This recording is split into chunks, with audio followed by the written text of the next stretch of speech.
बिस्मिल्लाहिर्रहमानिर्रहीम। अस्सलाम वालेकुम नाज़रीन। आप को बताया था कि मंगल को मालूम होगा कि सुप्रीम कोर्ट का क्या रद्द-ए-अमल है मिलिट्री ट्रायल के हवाले से, मिलिट्री कोर्ट में सिविलियंस के ट्रायल के हवाले से। क्योंकि चीफ जस्टिस ने अपने रिमार्क्स में कहा था कि मंगल आखिरी वर्किंग डे है और हम कोशिश करेंगे कि इस केस को निपटा दें। और उससे पहले बहुत एग्रेसिव थे चीफ जस्टिस साहब। उन्होंने पूछा कि कुछ लोगों के हाथ में छड़ी है लेकिन उनके पास अखलाकी जवाब क्या है, और सिविलियन अदालतों में मुकदमात क्यों नहीं चल सकते, सिविलियंस के मुकदमात मिलिट्री कोर्ट्स में क्यों और कैसे चल रहे हैं, वगैरह वगैरह। बड़े सख्त रिमार्क्स हो रहे। ऐसा लग रहा था कि बस अब ये केस मंगल को निपटाते हुए फैसला दे दिया जाएगा। कि बावजूद इसके कि पहले जस्टिस काजी फ़ाइज़ ईसा और जस्टिस सरदार तारिक साहब ने रिक्यूज़ किया इस बेस पे कि बेंच सही नहीं बना, जो कानून के नया कानून है उसके मुताबिक बनना चाहिए। फिर एक अगले दिन एतराज़ हुआ जस्टिस मंसूर अली शाह पर के उनके रिश्तेदार एक दरख्वास्त गुजारें। उस पर चीफ जस्टिस ने बड़ी बेरहमी का इज़हार किया कि और ये कहा कि हुकूमत की मर्ज़ी के मुताबिक बेंचेस नहीं बन सकते, बेंच चीफ जस्टिस का स्वाबदीदा बनाना, और आप कैसे एतराज़ात उठा रहे हैं, ये है वो है। लेकिन मंसूर अली शाह रिक्यूज़ कर गए, जिस पर बेंच उठा, वापस आए 6 जजेस। पहले 9 में से 2 गए तो 7 आए, फिर 1 गया तो फिर 6 वापस आ गए। और जब हामिद खान ने कहा कि मेरी भी दरख्वास्त कि आप ठहर जाएँ, अभी हम एक शॉक से रिकवर करके आए, यानी जस्टिस मंसूर शाह का उठना उनके लिए शॉकिंग था, जिस पर फिर उन्होंने समाअत की और बड़ी एग्रेसिव समाअत की। जिसके बाद जब ये सवाल किया चीफ जस्टिस ने कि कुछ लोगों के हाथ में छड़ी है लेकिन उनके पास अखलाकी जवाब क्या है, इसका बहुत तगड़ा जवाब दिया छड़ी वालों ने। और 2 घंटे की तफसीली प्रेस कॉन्फ्रेंस की DGISPR ने, और ये क्लियर कट वाज़े किया कि जो 9 मई का वाक़या है वो सीधा सीधा हमला है आर्मी पर और आर्मी की साख पर, और ऐसा करने वालों को किसी को भी माफ़ नहीं किया जाएगा। ना सिर्फ उनको माफ़ नहीं किया जाएगा बल्कि उनको प्रोटेक्ट करने वालों को, उनके सहूलतकारों को भी माफ़ नहीं किया जाएगा, और आवाम के ताउन से निपटेंगे। और जो अखलाकी जवाब का जो जहाँ तक बात थी तो उन्होंने बताया कि ये अदालतें आइन के तहत पहले से बनी हुई हैं, जिनमें मिलिट्री के ख़िलाफ़ होने वाले जराइम का ट्रायल होना मामूल की बात है। और इन ट्रायल ये जो सज़ा होती है मिलिट्री कोर्ट की, इसका अपील हाई कोर्ट में भी होती है और सुप्रीम कोर्ट में भी होती है। ये कोई 9 मई के लिए स्पेशल खुसूसी अदालतें कायम नहीं हुई। फिर उन्होंने ये बताया कि जो 9 मई का सानिया है उसके तमाम नाक़ाबिल तरदीद शवाहिद इकट्ठे किए गए हैं, और ये पूरा ट्रेजेक्ट्री उनके पास मौजूद है कि साजिश किसने की, कब हुई, कहाँ से हुई, कौन कौन मुलव्वस थे, किस किस ने डायरेक्शंस दी, कब कहाँ कैसे हमले करने। DGSPR ने बताया कि 15 जो है हाजिर सर्विस और रिटायर्ड फ़ौजी अफसरान और उनकी फैमिलीज़ के ख़िलाफ़ कार्रवाई हो चुकी है, जिसमें जबरी रिटायरमेंट्स शामिल हैं, पेंशन की बंदिशें शामिल हैं, और ख़वातीन तक ब्रिगेडियर की बेगम, किसी की नवासी, किसी की बेटी, वो तक जो है वो कैद और बंद की सहूलतें भी भुगत रही हैं और ट्रायल भी फेस कर रही हैं। उन्होंने बताया कि 102 लोगों के केसेस हैं जो ट्रायल होने और वो होंगे, और अगर किसी ने सहूलतकारी करने की या रुकावट डालने की कोशिश की तो उससे भी निपटा जाएगा, क्योंकि ऐसा करने से मुल्क में इंतशार होगा और इस इंतशार का फ़ायदा बैरूनी दुश्मन को होगा, जो किसी सूरत भी बर्दाश्त ना तो किया जा सकता है और ना ही इसकी इजाज़त दी जा सकती है। तो इस छड़ी के इस तफसीली जवाब पर, ये तो मैंने जस्ट बताया, बहुत तफसील थी, फिर सवाल जवाब थे, फिर उनकी तफसीलात थी जो 2 घंटे तक पूरे नेशनल मीडिया पर, कन्वेंशनल मीडिया पर और चलती रही, और सोशल मीडिया ने भी इस पर किए, फिर रात को प्रोग्राम भी हुए, तबसरे भी हुए। तो आज देखना था कि फिर उस छड़ी का क्या असर क्या हुआ है, जिस छड़ी का उन्होंने जिक्र करके अखलाकी जवाब पूछा था। तो वो छड़ी महसूस हुई कुछ जजों को, किस को महसूस हुई। जिनको ज़्यादा महसूस हुई उनमें जस्टिस आयशा बज़ाहिर और जस्टिस यहिया अफरीदी तो क्लियर हैं कि उनको तो महसूस हुई है। जस्टिस एजाज़ुल हसन बदस्तूर अपने क्रश की हिमायत में सहूलतकारी करने की कोशिश कर रहे हैं, लेकिन ओवरऑल हुआ ही है। ज़ाहिर है कुछ थोड़ी सी अगर कुछ बैकफुट पे जाना भी है तो इज़्ज़त के साथ जाना है, कुछ ना कुछ अपनी साख बरकरार रखते हुए। तो आज जो तवक्को थी कि यह फ़ैसला आएगा या हुक्म इम्तनाई जारी होगा, तो आज जब हुक्म इम्तनाई की इस्तदा की गई दरख्वास्त गुज़ारों की जानिब से, तो वो इस्तदा मुस्तरद की गई और जो हुक्म जारी हुआ आज का वो ये था कि हम हुक्म इम्तनाई जारी नहीं कर रहे।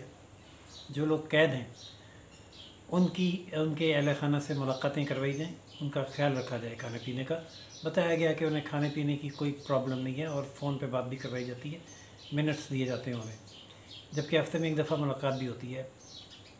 लेकिन ये मुतालबा कि ये हदायत की गई कि जो लोग कैद हैं उनकी लिस्ट अदालत को फराहम की जाए। जस्टिस आयशा ने पूछा कि लिस्ट क्या वजह है कि पब्लिक क्यों नहीं हो सकती, तो अटॉर्नी जनरल ने बताया कि अभी वो लोग चार्ज नहीं हुए, सिर्फ तफ्तीश हो रही है, जब चार्ज होंगे तो पब्लिक भी हो जाएगी, और चार्ज किए बगैर पब्लिक करना दुरुस्त नहीं है, वो ज़ाहिर है उनके ख़िलाफ़ सिचुएशन जाएगी।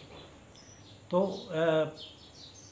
लेकिन एक सफ़ेद फ़ाइल अटॉर्नी जनरल ने अदालत को पेश की जिसमें ये बताया कि इनके ख़िलाफ़ ये उनकी 102 लोगों की लिस्ट भी है और उनके ख़िलाफ़ जो जराइम है उनकी तफसील भी। और अभी तक किसी सिविलियन का ट्रायल शुरू नहीं हुआ। अटॉर्नी जनरल इस मौक़िफ़ पर कायम है कि अभी तक किसी सिविलियन का ट्रायल शुरू नहीं हुआ, जबकि जो मुजीब भंडारी हैं वकील, वो बताते हैं कि नहीं ट्रायल शुरू हो चुका है और इसको रोका जाए, लेकिन उनकी बात तस्लीम नहीं की गई।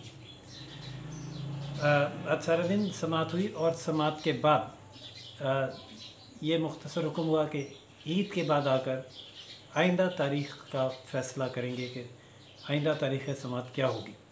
तो नाज़रीन, ये थे वो हालात के वो चीफ़ जस्टिस और वो 6 रुकनी बेंच, तो पहले चले गए थे, पहले ही मुतफ़िक़ नहीं थे, और एक भी हाँ जो बाद में जस्टिस मंसूर साहब गए उन पर सिर्फ हुकूमत की जानिब से इतना एतराज़ किया गया था कि जो जस्टिस मंसूर अली शाह बेंच में शामिल हैं, एक दरख्वास्त गुज़ार उनका रिश्तेदार, उनका बेंच में बैठना मुनासिब नहीं, और ये बात 100% दुरुस्त है और सारी दुनिया में ऐसा होता है। अभी हाल ही में भारत में चीफ़ जस्टिस, एक सूबे के चीफ़ जस्टिस ने हुकूमत को या अपने चीफ़ जस्टिस ऑफ इंडिया को ये दरख्वास्त दी है कि उनका तबादला किसी और सूबे में कर दिया जाए। क्यों?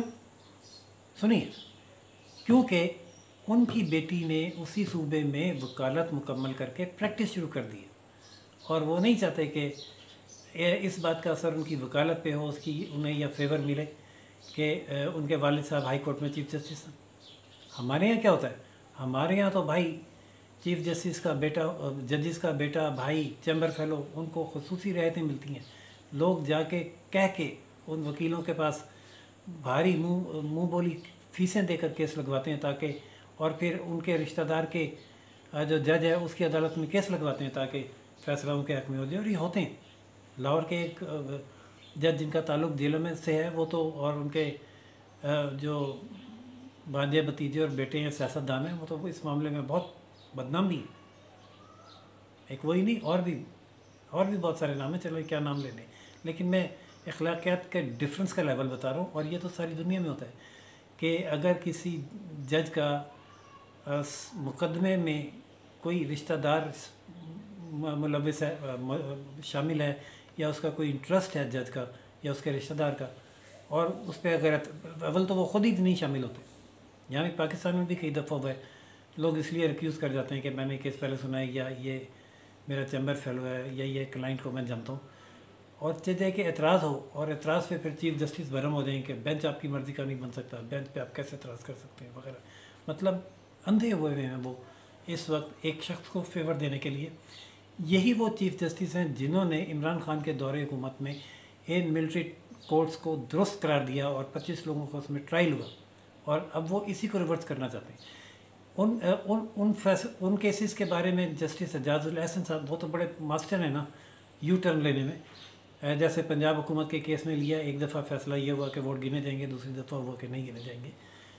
इस दफ़ा ट्रायल जब अटॉर्नी जनरल ने बताया, बल्कि जस्टिस आयशा मलिक ने कहा कि ट्रायल्स की मसाले मौजूद हैं, तो उन्होंने कहा कि वो जो ट्रायल थे उनके हालात मुख्तलिफ थे, ऑब्वियसली भाई हालात तो मुख्तलिफ होंगे, लेकिन एक रेशो होता है, एक रेशो डिसिडेंडाई जिसको कानून की ज़बान में होते हैं वो होती है।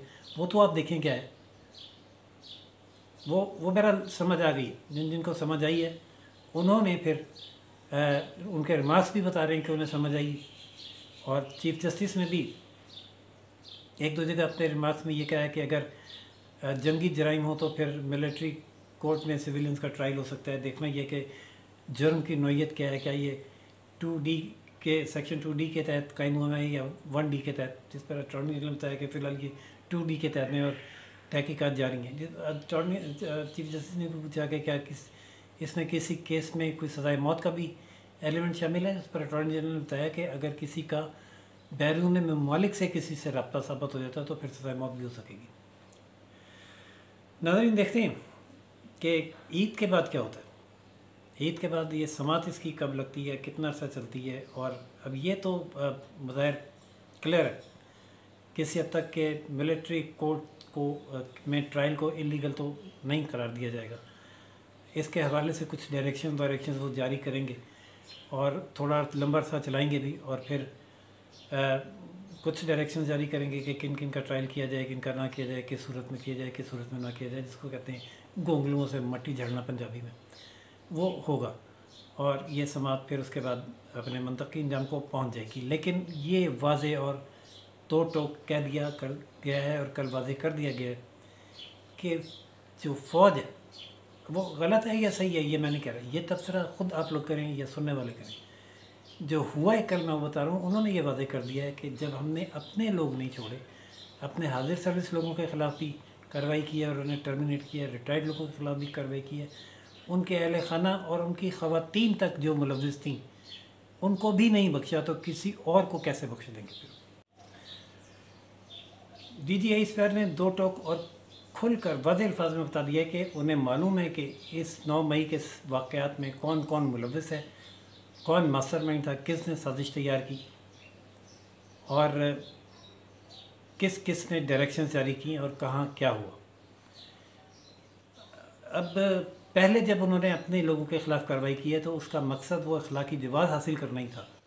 जिसका सवाल किया गया था कि छड़ी के पास अखलाकी जवाज़ क्या है, वो अखलाकी जवाज़ उन्होंने बता दिया कि ये कि हमने अगर अपनों को नहीं छोड़ा तो किसी को नहीं छोड़ेंगे, और जो रुकावट करेगा या सहूलतकारी करेगा उसको भी नहीं छोड़ेंगे। मैं आप जंग ना असूलों की या ना कानून की है ना किसी और की है, पावर की है कि एक पार्टी एक अदारे से पावर उसने ग्रैब करने की कोशिश की, लेकिन वो दूसरा अदारा जो एक 70 साल से ये पावर इंजॉय कर रहा है, उसके हाथ में बंदूक तो बम सब कुछ है, इतनी आसानी से वो ये पावर नहीं छोड़ेगा। और ये पावर उस वक्त तक नहीं छुड़ाई जा सकेगी जब तक कि पूरी कौम दीगर दुनिया के ममालिक की तरह मुत्तफिक ना हो जाए। लेकिन ये पाकिस्तानी कौम मुत्तफिक होने पर आमादा दिखाई नहीं देती, अपनी अपनी बारी पर सब खिलाफ बात करते हैं, और फिर जब जिसको फेवर मिलती है वो बीच में से निकल के साथ मिल जाता है। लिहाजा ये कंपनी ऐसे ही चलेगी। कोर्ट में क्या होता है क्या नहीं होता, और क्या चीफ जस्टिस साहब नए ऑर्डर और अहकाम जारी करते हैं, क्या वो रोक पाएंगे मिलिट्री कोर्ट में होने वाले सिविलियंस के ट्रायल को या नहीं, ईद के बाद पता चलेगा। चीफ जस्टिस ने ख़ुद भी ये कहा है कि ईद के बाद मिलेंगे और बात करेंगे और देखेंगे कि क्या हो सकता है। नाज़रीन, जो भी होगा उससे भी आपको आगाह करेंगे। मंगल के रोज़ ये हुआ कि छड़ी ने हथौड़े की ज़रब नरम कर दी और छड़ी ऐसी महसूस करवाई कि ना हुक्म इम्तनाई जारी हुआ और ना ही कोई और सख्त ऑर्डर जारी हो सका, सिवाय इसके कि मुलाकात करवा दी जाए, लिस्ट जारी कर दी जाए और खाने पीने का ख्याल रखा जाए। तो खाने पीने का ख्याल ज़रूर रखा जाएगा। इजाज़त दीजिए राशिद को रोशन पाकिस्तान न्यूज़ से देखते रहिए। Roshan Pakistan news channel like, subscribe और शेयर करना ना भूलिएगा। अल्लाह हाफ़िज़।